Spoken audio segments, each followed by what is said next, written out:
I've been lying down for hours now. It's 5:35 a.m. and there's not much I can do. You know what the worst part about my situation is? I'm in the same room with my parents. They keep looking at me and I can't help but look back and try not to cry or scream. Their eyes are focused on me and their mouths are wide open. There's a strong scent of blood, and I feel so paralyzed with fear. Here's the thing.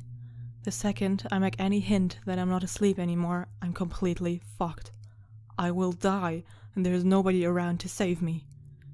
I've been trying to think of a way out, but the only idea I have is to rush for the door and run outside to scream for help, hoping any neighbors will hear me.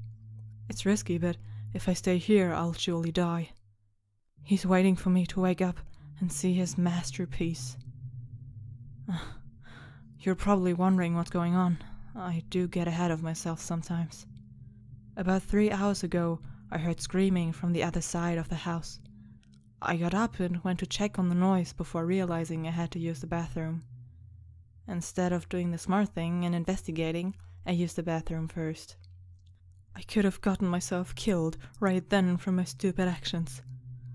But I actually did my business and took a peek outside the bathroom door. There was blood on the carpet. I got very worried and ran back to my room, hiding under the sheets like the pussy I was. I tried to convince myself to go back to sleep, that it was just some really vivid dream or something like that. But I heard my bedroom door open. Like the terrified child I was, I peeked from under my blankets to see what was going on. I could see something dragging my dead parents into the room. It wasn't human, I can tell you that. It was hairless, with no eyes and no clothing. It walked like a caveman, with its back slouched as it dragged my parents. But this thing was much smarter than any caveman. It was aware of what it was doing. It propped my dad up on the edge of my bed and made him face me.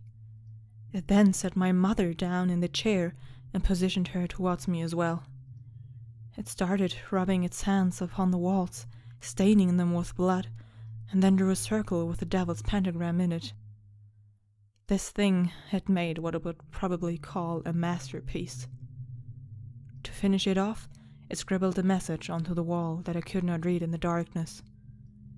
It then positioned itself under my bed, waiting to strike.